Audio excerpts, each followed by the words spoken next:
আপনি সামান্য কিছু সম্পদের মালিক হইলে এখান থেকে জাকাত দিতে হবে, শরীয়ত কিন্তু এটা বলে নাই। একটা স্ট্যান্ডার্ড আছে, এই মানে গেলে দিবেন।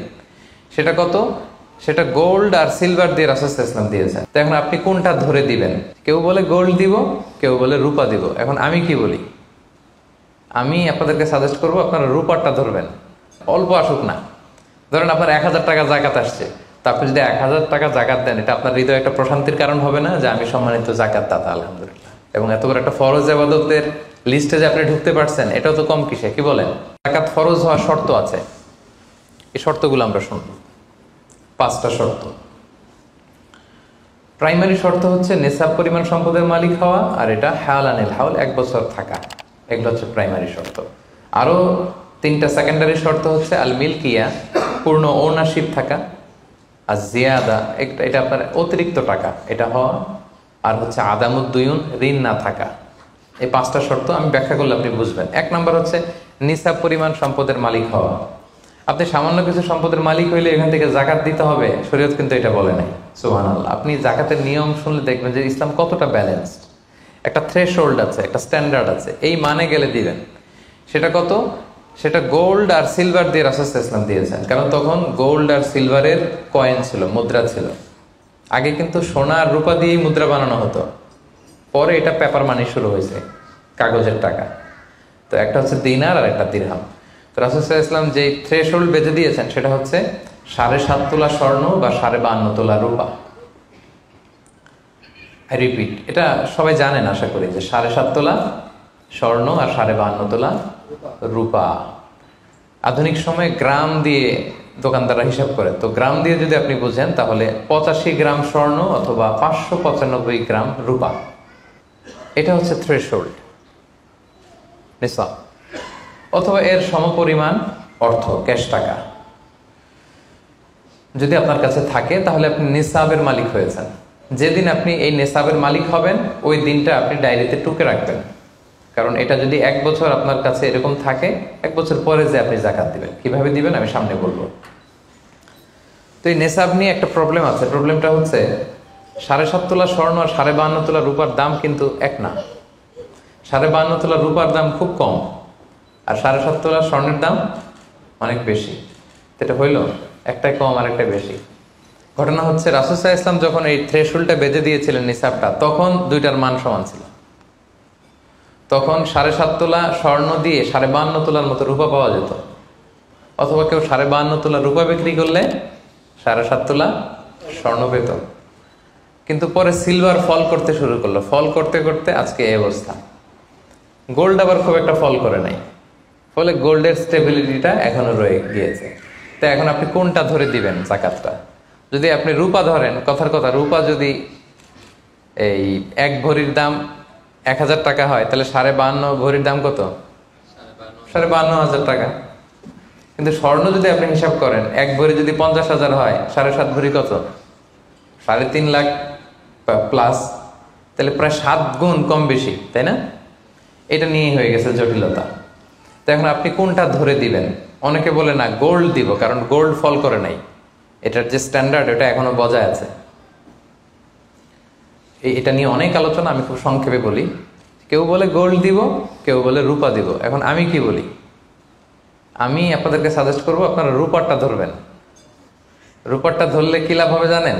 2 দিকেই লাভ, আপনারও লাভ, যিনি নিবে আরও লাভ। রূপারটা ধরলে বেশি সংখ্যক লোক জাকাত দান করতে হবে, তাই না? আর বেশি সংখ্যক গরিব লোকও টাকা পাবে, কি বলেন? তো 2 পক্ষে লাভ হইল না? এখন প্রশ্ন করতে পারেন, হুজুর ও পাইছে ওর লাভ, আমার লাভ কি? আপনার তো সবচেয়ে বড় লাভ, আপনি তো সওয়াব পাবেন আখিরাতে। এটা আমাদের বেশি দরকার না? কি বলেন? যিনি গ্রহীতা উনি পেয়ে লাভ, তার লাভ হইল, আর যিনি দাতা তিনি সওয়াব পেয়ে লাভবান হইলেন, তিনি সম্মানিত জাকাত দাতা হইলেন। অল্প আসুক না, ধরেন আপনার 1000 টাকা জাকাত আসছে, তা আপনি যদি 1000 টাকা জাকাত দেন, এটা আপনার হৃদয়ে একটা প্রশান্তির কারণ হবে না যে আমি সম্মানিত জাকাত দাতা, আলহামদুলিল্লাহ, আই এম এ জাকাত পেয়ার। এবং এত বড় একটা ফরজ ইবাদতের লিস্টে যে আপনি ঢুকতে পারছেন, এটাও তো কম কিসে, কি বলেন? এজন্য স্বর্ণেরটা না ধরে রূপারটা ধরবেন। আপনাদের যে টাকা পয়সা, আপনাদের তো হীরা দিয়ে করা দরকার আপনাদের নেশা।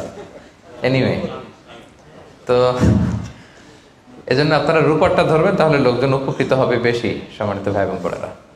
তাহলে 5টা শর্তের প্রথমটা তো বুঝে গেছেন, নিসাব। কি বলেন? নিসাব বুঝে গেছেন না?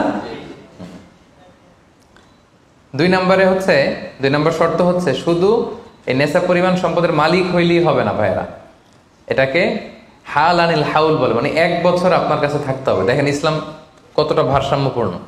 কিছু টাকা আপনার কাছে থাকলে এই জাকাত দাও না, এটা 1 বছর থাকতে হবে। যদি দেখা যায় যে আপনার সব খরচ শেষে 1 বছর এই টাকাটা আপনার কাছে অলস পড়ে আছে, তাহলে বোঝা গেল যে আপনি সম্পদশালী এবং আপনার অর্থের একটা স্টেবিলিটি আছে। কি বলেন? তাহলে আপনি নেশাব পরিমাণ সম্পদের মালিক হলেন এবং 1 বছর যদি থাকে, 1 বছর শেষে আপনি জাকাত দিবেন। এই বছরটা কিন্তু সৌর বছর না, সোলার ইয়ারে হিসাব করলে হবে না, এটা লুনার ইয়ারে, চান্দ্র বৎসরে। খেয়াল রাখতে হবে, সৌর বছর জানুয়ারি ফেব্রুয়ারি মাসের যে হিসাবটা, এটা 365 দিনে 1 বছর। কিন্তু যেটা লুনার ইয়ার, চন্দ্র বছর, এটা কতদিন 1 বছর কে জানে? কেউ জানেন না? 300 হ্যাঁ 354 দিন, রাইট। 354 দিন, সামান্য কিছু সময়। তো 11 দিনের কিন্তু এখানে ডিফারেন্স আছে, 11 দিনের ডিফারেন্স আছে। তো আপনি হিসেব করবেন হচ্ছে চান্দ্র বছর অনুযায়ী, সৌর বছর অনুযায়ী না। তো সৌর বছর অনুযায়ী যদি করেন তাহলে আপনার জাকাত কিন্তু 2.5% থাকবে না। চান্দ্র বছর অনুযায়ী আপনার 2.5%, সৌর বছর করলে ওইটা 2.58% হয়ে যাবে। একটু বাড়বে না? কারণ কতদিন বেশি? 11 দিন বেশি, পার্সেন্টেজও বেড়ে যাবে। তখন কিন্তু জাকাত আপনার 2.5% থাকবে না, 2.58%। বলার আগেই বুঝে যায়, কারণ সব ব্যবসায়ী সারাদিন ক্যালকুলেটর নিয়ে কোত্থেকে শিপমেন্ট হইলো, কত মিলিয়ন গেল, কত মিলিয়ন ঢুকলো, সব মুখস্থ, যেন বলার আগে বুঝে ফেলতেছে চটচট করে, মাশাআল্লাহ। তো তখন আর 2.5% হচ্ছে না, 2.58% হচ্ছে। তাহলে সম্মানিত ভাইরা, আপনি ধরেন, উদাহরণস্বরূপ ধরেন যে আপনি গত রমজানের 20 তারিখে সর্বপ্রথম নিসাব পরিমাণ সম্পদের মালিক হয়েছিলেন। তো তারপরে আপনি খেয়াল করবেন যে দেখি সারা বছর এই পরিমাণ অতিরিক্ত অলস টাকা আমার কাছে পড়ে থাকে কিনা। থাকতে থাকতে থাকতে থাকতে এই রমজানের 20 পর্যন্ত দেখেন যে টাকা ওইটা তো আছে, আরো হয়েছে টাকা। তো তার মানে আপনি এখন জাকাত দিবেন, যেহেতু নেসাবের মালিকও হয়েছেন, আবার পূর্ণ একটা চন্দ্র বছরও আপনার অতিক্রম করেছে, স্থায়ী হয়েছে, তখন আপনি জাকাত হিসাব করবেন। তাহলে 2টা শর্ত বুঝলেন না? 3 নাম্বার হচ্ছে ওনারশিপ। আপনার মালিকানা থাকতে হবে, যে সম্পদটা আছে খালি আপনার কাছে টাকা থাকলেই হবে না, এটা কমপ্লিট, আরবিতে তাসাররুফ বলে, কমপ্লিট ওনারশিপ আপনার থাকতে হবে। এখন একজনের আমানতের টাকা আপনার আছে, ওটা আপনি জাকাত দিতে পারবেন? একজন 5 লাখ টাকা আমানত রাখছে, আপনি এটা জাকাত দেওয়া শুরু করছেন, হবে? সেটা তো উনি জাকাত দেবে, এটা তো আপনার আমানতের টাকা, এই টাকা তো আপনার বুঝাই দিতে হবে। তো আমানতের টাকা কিন্তু কমপ্লিট ওনারশিপ আমার থাকে না, এটার হিসাব আমি করবো না। তো এটা বুঝে গেলেন। 4 নাম্বার হচ্ছে এই টাকা আপনার অতিরিক্ত হইতে হবে, আরবিতে বলে জিয়াদা। দেখেন ইসলাম কত সুন্দর। ইসলাম বলে আপনার নিজের পার্সোনাল এক্সপেন্সিস, আপনার লিভিং কস্ট, আপনার সব ধরনের অ্যাকোমোডেশন, আপনার ট্রান্সপোর্টেশন এক্সপেন্সিস, আপনার মেডিকেল এক্সপেন্সিস, আপনার বাচ্চার স্কুলিং, আপনার ইয়ারলি ট্রিপ যদি থাকে, এন্টারটেনমেন্ট, ধরেন বছরে আপনি একবার ফ্যামিলি আউটিং করেন, এই খরচটা, যত খরচ আপনার হতে পারে, এই সব খরচ শেষেও কিছু টাকা আপনার থেকে যায়, ইসলাম বলে ওইটার উপরে জাকাত দিবে। সুবহানাল্লাহ। জিয়াদা, অতিরিক্ত হওয়া শর্ত। আপনার লাগে, যদি আপনার এই টাকা লাগে, ওটা তো আপনি ইউজ করবেন। আপনার টাকার ব্যবহারের জন্য সবচেয়ে বেশি হকদার কে? আপনি নিজে। আপনার সব খরচ আলহামদুলিল্লাহ সুন্দরভাবে চলে, এরপরও নিসাব পরিমাণ টাকা বছর ব্যাপী যখন আপনার রয়ে গেল, ইসলাম বলে জাস্ট 2.5%। সুবহানাল্লাহ। তাহলে অতিরিক্ত হইতে হবে। সর্বশেষ শর্ত, 5টা শর্তের সর্বশেষ শর্ত হচ্ছে ঋণ থাকতে পারবে না। ঋণ থাকলে ওইটা জাকাত থেকে বাদ যাবে। ধরেন আপনার আছে 5 লক্ষ, কিন্তু আবার ঋণও আছে 5 লক্ষ, কথার কথা। তো এটা তো আপনি আগে ঋণ দিবেন, আপনি তার জাকাত দিতে পারবেন না, এই কথাটা কি বুঝতে পারছেন? আচ্ছা, ঋণ ভাই 3 ধরনের। কয় ধরনের? 3 ধরনের। একটা হচ্ছে আপনার একবারে পরিশোধ করতে হবে, এরকম ঋণ থাকে না, যে আমি মুরাদ ভাইয়ের কাছ থেকে 1 লক্ষ টাকা নিলাম, আজকে আমার জাকাতের হিসাব করার ডেট, তো 1-2 মাসের মধ্যে টাকাটা দিতে হবে। তো তখন এই যে 1 লক্ষ টাকা উনি পাবে, এই টাকাটা আমি বাদ দিব আমার অন্যান্য অ্যাসেট থেকে, বাদ দিয়ে যদি দেখি যে না, তারপরেও জাকাত হয় দিব, আর না হলে দিব না, কারণ এটা একবারে দিতে হবে। ওনার বলছে যে 1 লক্ষ আমি একবারে দিয়ে দিব আপনাকে 1 মাস পরে, এইভাবে ঋণটা নিয়েছিলাম। তাহলে কিছু কিছু ঋণ আছে একবারে পরিশোধযোগ্য, ওকে, এটা জাকাতের ক্যালকুলেশন থেকে বাদ যাবে। কিভাবে বাদ যাবে আমি ক্যালকুলেশন করে দেখাবো।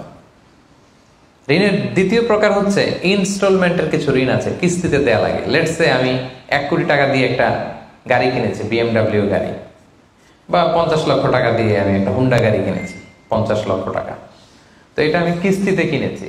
কিস্তির ঋণ যদি হয় তাহলে আপনি কিন্তু পুরোটা বাদ দিতে পারবেন না, তখন সর্বোচ্চ 12 মাসের কিস্তি বাদ দিতে পারবেন, 12 মান্থসের, তাও এই চন্দ্র মাসের হিসাবে। কারণ জাকাতের হিসাবটা কি 12 মাসের হিসাব, তাই না? এটা একটা ইয়ারলি ক্যালকুলেশন। আপনি পুরোটা যদি একবারে বাদ দেন তাহলে তো আপনার আর জাকাতই দেওয়া লাগবে না। কি বলেন? বাংলাদেশে অনেক বড় বড় সিআইপি ব্যবসায়ী আছে, ওনারা হাজার হাজার কোটি টাকা ব্যাংক থেকে ব্যবসায়ের কারণে ঋণ নেন এবং ওনাদের ঋণ খেলাপি হয়। তো ওনারা যদি বলে হুজুর আমার তো ঋণ আছে, তো উনি আর জাকাত দিবে কি? ওনারই তো আমার জাকাত দেওয়া লাগবে এখন। কি বলেন? এরকম বড় বড় সিআইপিরা যদি ঋণের দোহাই দেয়, উনি আর জাকাত দিবে কি? উনি তো ঋণী, তাই ওনারাই কিছু জাকাত আমাদের দেওয়া লাগবে। কারণ আমরা জাকাতের 8টা খাতের মধ্যে একটা পড়েছি, বল গরিমিনা। কি বলেন? ঋণগ্রস্ত ব্যক্তিকে জাকাতের টাকা দিয়ে হেল্প করা যায়, তো উনি আর দিবে কি? ওনারে দিই আমরা। ওই ঋণ বাদ দেওয়া যাবে না। ইনস্টলমেন্টের ঋণ হইলে 12 মাসের, আর ওইরকম ঋণ খেলাপি 1000 কোটি টাকা, এগুলো বাদ দেওয়া যাবে। 3 নাম্বার ঋণ হচ্ছে লাক্সারি পণ্য কিনতে যে ঋণ হয়, এই ঋণ জাকাত থেকে বাদ দেওয়া যাবে না। বিলাসিতামূলক কিছু যদি আপনি কিনেন, আপনি একটা লাম্বরগিনি কিনলেন 10 কোটি টাকা দিয়ে, এটা আপনি জাকাত থেকে বাদ দিতে পারবেন? পারবেন না। তাহলে লাক্সারি আইটেমের যে ঋণ, এটা বাদ দেওয়া যায় না। তাহলে ঋণের ব্যাপারটা পুরোপুরি বুঝে গেছেন না? এই 5টা শর্ত যদি থাকে আপনার মধ্যে পাওয়া যায়, অর্থাৎ আল্লাহ তাআলা আপনাকে একটা নিসাব পরিমাণ সম্পদের মালিক বানিয়েছেন, এটা আল্লাহ তাআলা পুরো 1 বছর আপনার এই পরিমাণ টাকা আপনার মধ্যে স্টেবল ছিল এবং এটার পূর্ণ ওনারশিপ আপনার আছে, এবং এটা আপনার সব খরচের অতিরিক্ত, এবং সবশেষে এটা আপনার ঋণের বাইরে। ওই সম্পদ থেকে আল্লাহ তাআলা আপনাকে জাকাত দিতে বলেছেন। তাহলে জাকাতের শর্ত সবার ক্লিয়ার?